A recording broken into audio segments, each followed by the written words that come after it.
with Tom and then Jeff. Trayce, the way that game played out for 40 minutes, certainly had ebbs and flows. Well, as that game was going on, man, what were you feeling, sensing was happening with you guys? I think the biggest thing for us was just straight long drives. But credit to the guys, honestly, at the end of the day, this is even though they're 1-6, 1-7, this is still a Big Ten away team. And at the end of the day, we found a way to win. So helps our confidence a lot, especially in close games like this. So I thought it was great for us. So. All right, Rabbi, then Seth. Yeah, Trey. So first guy since Hakeem to beat in 09 with a 25, 20, and 5 game.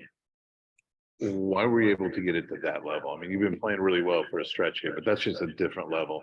What led to that? Honestly, I'm just playing basketball. Really, it's nothing. I'm just trying to help my teammates, and at the end of the day, they're putting me in great positions, catching the ball, and then I'm just attacking on offense. And so they kind of played a spread out 2-3, and they doubled, but I thought I went quicker than the double, and then just rebounding and just trying to have a knack for the ball. So that's what I was doing. All right, Seth, and then Zach on Zoom.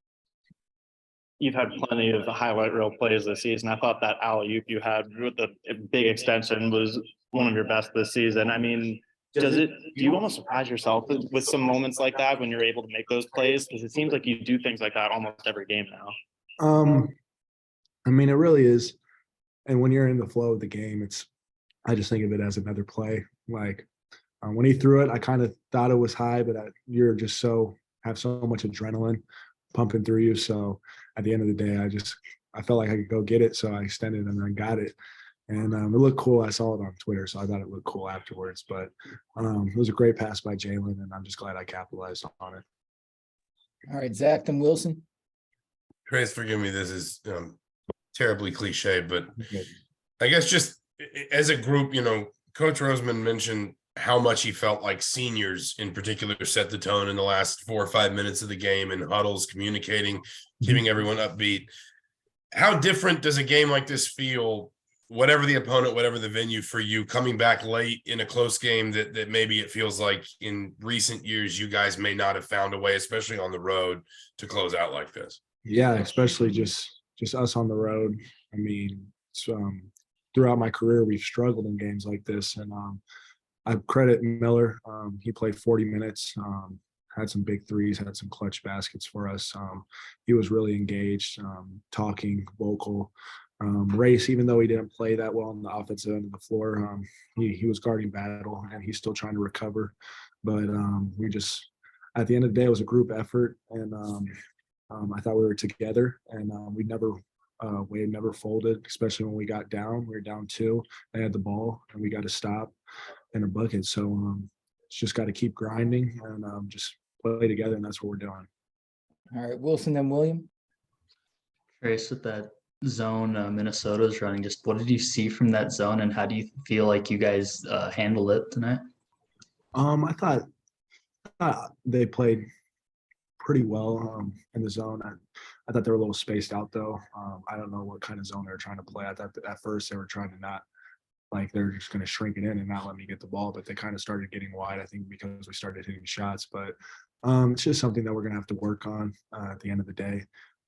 But our defense, even though there were straight line drives, I don't know how much they scored. They scored still 57. So still locked in on the defensive end of the floor. And Coach Woodson always said if they score less than 60, you're going to have a chance. And so that's what happened. All right, William, then Tyler. Hey, Trayce, would you expand a little bit about how Miller played tonight? And you said it, played 40 minutes, 11 points, knocked down a couple big threes. How important was he for you guys tonight, just as a leader? Miller is just a great leader, and he came here to make shots, and a lot of people credit to him for doing that or discouraged when he doesn't make shots. But at the end of the day, Miller hustles. He's playing on the defensive end of the floor. He's diving on loose balls. He's guarding. And those are all huge things that we need from him. At the end of the day, he's going to make his shots. He's going to shoot the ball when he's open. I always tell him whenever he gets a green light or it's even close, to let it fly. But at the end of the day, he's doing so much more than just being a catch and shoot shooter. And he's a big part of our winning streak right now. Trayce, Ty, obviously, with the mic. Trayce, obviously, you guys are without Mike Woodson today. I guess, how did you just see the rest of the coaching staff kind of prepare for that, and what have you enjoyed about being coached by those guys? I just think that it's just a part of what Coach Woody preaches every day, and it's the next man up mentality. And so we didn't know that Coach Woodson wasn't coaching until this morning, and we weren't even nervous because we knew Coach Yah had it covered. We have a great staff. Everyone was locked in and engaged. Coach Kenya, Coach Yah, and B. Walsh, they took turns drawing up plays, doing stuff of that nature. So it wasn't just Coach Yah leading the ship, but at the end of the day, he did a great job. And credit to him. I'm glad we got that done for him. All right, Mike, last one. Trayce, you hit the go-ahead shot there on the offensive rebound off Race's missed free throw. Take us through that play. Did you have to do anything specific to kind of get yourself in the position to get that rebound, or was it just kind of a good bounce, or how did that work for you? I had one in the first half where I kind of rooted them under, not really pushing, but just rooted them, got space. And I was really confused why they didn't put battle on that side and have, I don't know his name, number one, Ola Joseph. I don't know why they didn't have him and have him sandwich me. But I just felt like if Race missed, I got to go get the ball. I kind of did the same thing against Syracuse last year. And so it was a big part of the game, but at the end of the day, we made a lot of big plays down the stretch that helped us win. All right, thanks, Trayce. Yeah, thanks.